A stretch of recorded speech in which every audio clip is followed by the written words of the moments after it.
Mana shunaqa Madina ham oddiy uyda o'tiradigan ayol edi.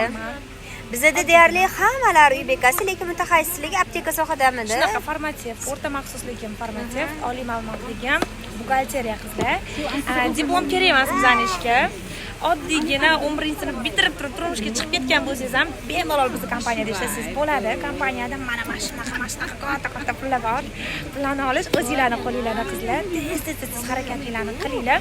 Oddiygina formativ qo'yganman o'zi. Turmushga chiqqandan keyin turmush o'rtog'i ruxsat bermaganlar.